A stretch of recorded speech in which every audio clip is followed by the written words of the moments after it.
All right, good morning and welcome to Mishna Yomi. I have to find a name for this catchy name. Uh, Maseches Kilayim, Perek Beis, Mishnah Yud Aleph. I hope you enjoy the share. We're trying to do it under 5 minutes. See if we can do it. Challenge of YouTube challenges. All right. Mishnah Yud Aleph. Tvua nota agabe tvua, v'yarak agabe yarak, tvua agabe yarak, yarak agabe tvua, kol mutter. Even though, right, normally we say there's an Isra of Kilayim. Again, if you have two fields, right, you have two fields, they're owned by two separate people, or you created it yourself. You created two fields. We'll see more of this in the next Mishnah, in Paragil Mishnah Aleph. You created two separate fields. It's sados, it's not sadcha, it's not one sadeh. So then it's considered mutter also. So let's say you plant wheat next to peppers, next to a vegetable, or vegetable next to vegetable, or wheat next to barley, whatever it is. It's mutter as long as you have the proper, we'll see, the proper richuk, the proper separation to distinguish. People shouldn't think it's the same field. Except for Dlasi Vanis, except for an Egyptian, not Egyptian, a Greek gourd. I don't know what, butternut squash, I don't know, type of gourd. Because the leaves are very long, so therefore even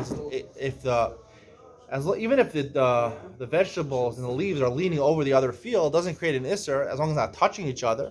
Except Lasiyavonis, because it has long leaves, it looks like it's about to touch it. Right? Meir Omer Afa Kishos Upal Mitzvah. Meir says even Kishos, I believe, is what is the explanation over here?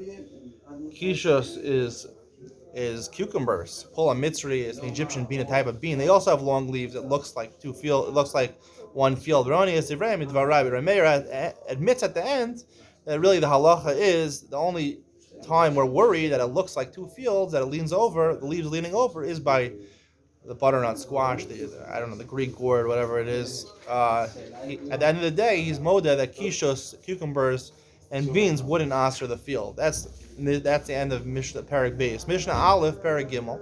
Aruga shisha tvachim al shisha tvachim. Like we said yesterday, that as long as it can be considered a square. Sometimes you need to be 10 amos by 10 amos. Sometimes, as long as it's six tefach by 6 tefachim, a tefach is not very big. A tefach. This is a tefach. This is about a tefach over here. So you have 6 of those tefachim, both the length and the width of the field, of the aruga, of the patch in your field. Zorom mitoch chamisha zerom. You're allowed to plant 5 different types of seeds over there, 5 different types of grains over there. Because it's looked at as a type of patch over here, and you spread it arba rukos haruka v'achas be'emsa, like you have a square over here. Let's say a square, one in this corner, one in this corner, one in this corner, and one in the middle. That's considered to be differentiation. It doesn't look like a mixture. Haya la gvul gavoa tefach. Let's say you have a 6 by 6 square, and you have a tefach around it where it's either higher or lower than the ground, this tefach, than the middle ground. So therefore, it's higher or lower. So it looks like different than the actual square itself. Zorim besocha shlosha asar. You could actually plant 13 seeds in there. Shlosha kol gvul ve'echad be'emsa. Right? You can plant. If you look in the pictures, I don't know what Mishnayos people have, but if you have in that tefach around it, one tefach around surrounding this aruga, so therefore you have 4 sides, 3 on each side, that's 12, and 1 in the actual middle of the aruga, because this gvul looks separate from the aruga itself. Lo yita rosh halefes b'soch hagvul minei shehu maleu.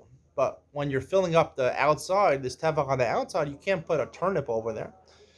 Discuss what a turnip is, a radish or something like that, because the way it grows is that it fills it up. It grows sideways, so therefore it's not going to maintain a difference between the 2 others planted on that side. Rehuda Omer Shisha B'Amser. Rehuda allows not only 12 on the outside, an additional 6 on the inside. We're told 18. Talking about managing, I guess this would be 7 by 7 tefachim with the gvul on the outside. So therefore, you could actually plant 18 different types of seeds over there. 6 in the middle. You'll see the diagrams. And 12 on the outside, and then you have your 12 different species. Hope you enjoyed Mishnah Yomi. See you tomorrow.